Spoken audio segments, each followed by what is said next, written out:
What's up, Taiwan? Good morning. I'm Leslie Liao with 10 minutes of news from here in Taiwan and around the world. We begin today with a look at how the war in Ukraine is leading to rising oil prices. Taiwan's National Development Council says that could push up annual inflation here by 2.5% this year. Already this week, gas prices in Taiwan hit a 7-year high. James Chater reports. The economic butterfly effect. Ripples from Russian President Vladimir Putin's war in Ukraine are reverberating through the global economy, with the price at the pump in Taiwan the latest to feel the impact. Prices for all types of fuel in Taiwan have risen since Russia's invasion of Ukraine began, with the price of octane 95 reaching a 7-year high this week of 33.1 Taiwan dollars per litre. That's around $1 and 16 cents. Countries around the world are dealing with soaring energy costs, with New Zealand, Spain, Brazil and the United States all experiencing fuel price spikes. US President Joe Biden made clear who he thought was responsible. Make no mistake, the current spike in gas prices is largely the fault of Vladimir Putin. But the concerns in Taiwan are wider than just fuel prices. The national government has extended a freeze on the price of natural gas until April. 10% of Taiwan's supply is imported from Russia. The 15-month freeze is now the longest in history. Taiwanese lawmakers are also concerned about the conflict's impact on the semiconductor industry. Ukraine is estimated to produce around 50% of the world's semiconductor-grade neon, but Taiwan's economic minister reassured the country's legislators. 厂商目前在国内的库存其实都充足。2014的克里米亚战争的时候，他们其实也有去分散相关的来源。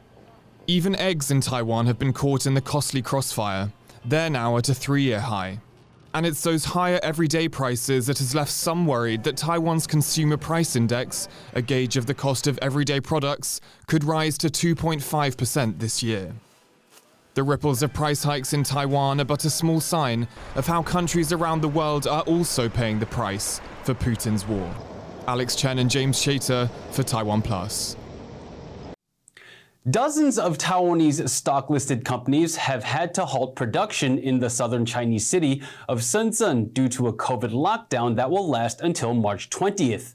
One of Apple's main contract manufacturers, Foxconn, has announced it's pausing operations at 2 iPhone factories. Foxconn is a household name in Taiwan and is revered by many as a business success story. But as Bing Wang reports, the company's success has not come without controversy. It's always the most anticipated gadget of the year, the Apple iPhone. Many of Apple's devices are manufactured in countries like China and India by contract manufacturers like the Taiwanese-owned Foxconn. Apple is one of Foxconn's biggest clients, along with Dell, Amazon, Microsoft, and Nintendo. Foxconn's factories actually assemble 60% of the world's iPhones. But in December last year, Apple shut down the Foxconn facility in the southern Indian city of Sri Perumbudur after employees took to the streets demanding better working conditions. Earlier that month, 150 workers were hospitalized with food poisoning from eating company-provided meals. This is just the latest in a long list of labor issues with the Taiwanese contract manufacturer. There are long working hours. Those are long working hours. Then again, pitiable working conditions, regimented work practices, the management, especially on the inspections on the factory floor, are very stringent.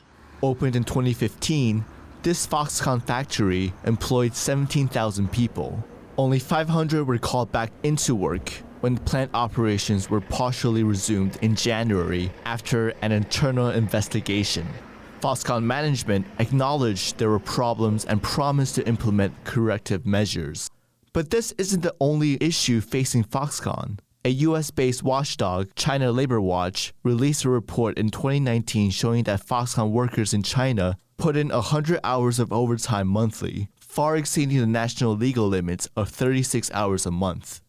Foxconn also failed to provide workers with protective equipment, exposing them to toxic chemicals.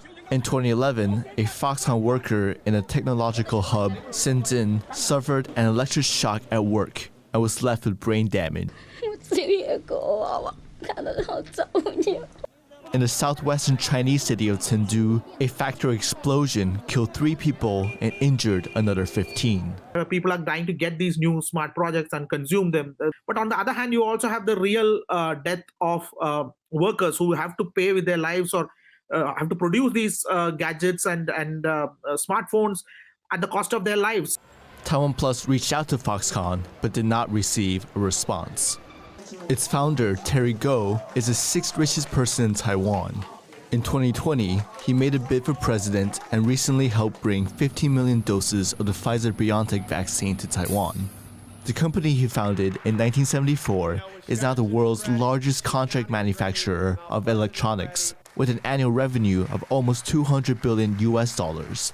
It contributes greatly to Taiwan's GDP and employs 1.2 million workers in a dozen countries. That's why Foxconn is such a important company when it comes to the global supply chain. A lot of global names depend on Foxconn. They work with Foxconn to release their products at a punishing schedule. So companies like Apple, Google, they may be refreshing their products at a yearly cycle. That is, every year you get a new iPhone range coming out, and they rely on Foxconn's efficiencies and then capabilities. The latest closure of 2 Foxconn plants in Shenzhen because of China's attempt to curb another COVID outbreak will only exacerbate existing delays on the global supply chain. But beyond supply chain problems, the labor issues remain. There have been more than 20 suicides at Foxconn plants, and the company responded by surrounding buildings with nets, hoping to catch people before they fall to their deaths. These are very temporary, ad hoc, and stopgap kind of arrangements, in the sense that something, some adversity happens, and then the company comes in with its traditional apology, and there are some measures put in place. But as soon as the news value of this is over, as soon as supervision things are over, life goes back to normal. Foxconn has apologized time and again for labor violations and promised to address the issues. But until there are long-term, concrete solutions, those employed at Foxconn feel their rights have been sacrificed for profits. Patrick Chen and Bing Wong for TaiwanPlus. Guinea pigs have been a popular pet in Taiwan, but now they're turning up abandoned in public places.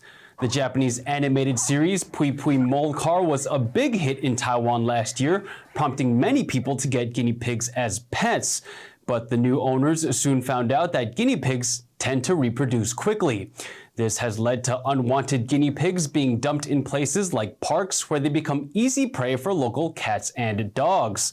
Local rescue group Rodents Care say it took in more than 200 guinea pigs last year, more than 10 times the annual average before the craze began.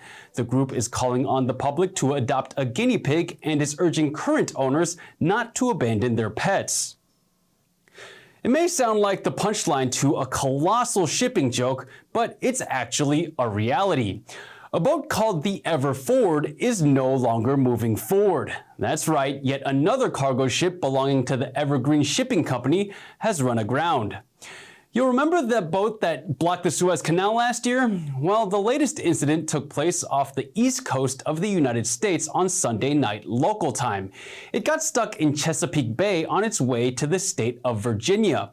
One difference this time is the Ever Forward is not blocking an international shipping lane. There's no word yet on whether the Ever Forward has tried kicking it in reverse. Thank you for watching What's Up Taiwan. I'm Leslie Liao. Remember to download the TaiwanPlus app for more stories from Taiwan and around the world. Finally today, let's go to Taipei Zoo. Ever see a zebra play with a baby giraffe? No? Well, here you go. Take care, and I'll see you next time.